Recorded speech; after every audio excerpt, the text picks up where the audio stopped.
Mimi naitwa Lilian Sioi, mama county wa Trans Nzoia, na nimefurahi kuja hapa siku ya leo.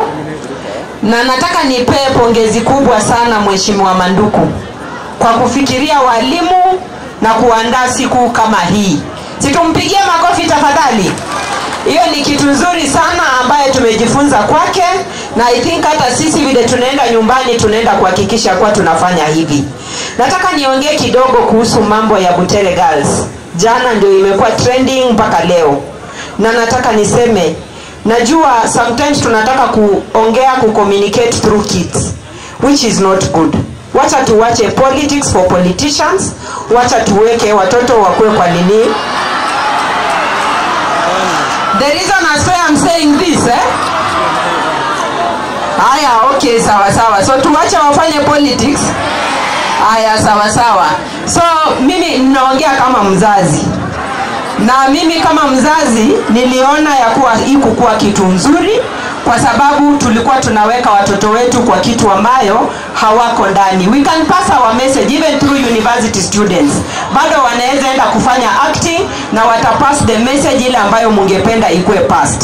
So mimi sitakuwa mwingi wa maneno, vile mumeambiwa tuko na kitu kidogo kama mama county wenye tumetembea hapa, na tutaweza kuiwacha through mama county wa Kisii aweze kufikisha kwa Mheshimiwa Manduku, alafu mupewe ili muende nyumbani na kitu. Mungu wa amani awabariki. Asante. Ni mama county wa Trans Nzoia ya housing. Maana ni kuleta maendeleo, kama ni manyumba yaletwe hapa, kama ni hamutaki nyumba. Okay.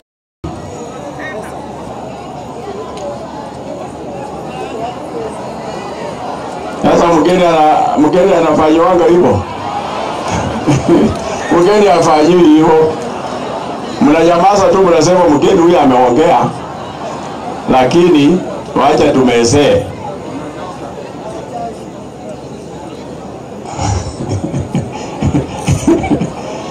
Haya, hiyo nimesikia. Kama mtaki ni sawa.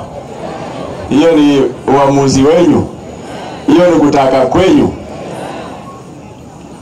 Si mnaona waziri? Si anatoka hapa? Na mmeona hata huyu chama treasurer ya chama ile ameenda, si anatoka hapa? Mimi na huyu tuko kwa komiti ya housing. Maana ni kuleta maendeleo, kama ni manyumba yaletwe hapa, kama ni hamutaki nyumba. Okay, nitawaambia hamutaki nyumba. Hiyo mimi nitarudisha niseme hapa hamutaki nyumba. Hata mheshimiwa Osilete wamesema hawataki. Lakini tuwe watu wazuri wa jamii. Fikiria tu, mko na nyumba. Yenyewe mmejaribu vile nimekuja naona mmechenga chenga. Na muendelee namna hiyo. Ongeza mapato hapa. Nimeona majani iko, naona kahawa iko, naona ndizi iko, naona mko na chakula ya kutosha. Nyinyi ni watu wazuri sana na ni watu wenye bidii ambaye kwa kilimo mmechukua namba 1 Kenya mzima.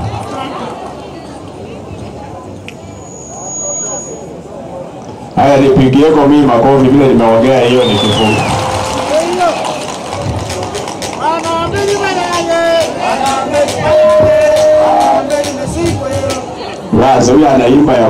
Play that was played, and very many people are talking negative things about these teachers on drama.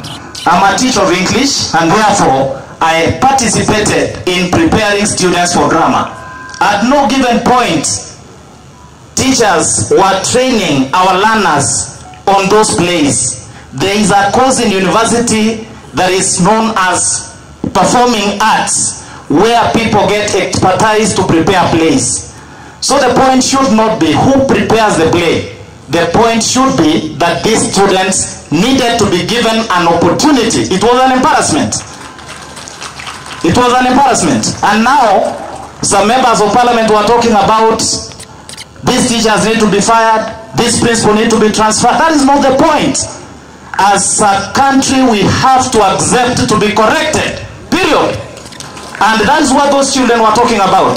Let us check what we have done wrong, and therefore we will move forward. Lastly, Mheshimiwa, I'm one of these teachers. I'm finishing.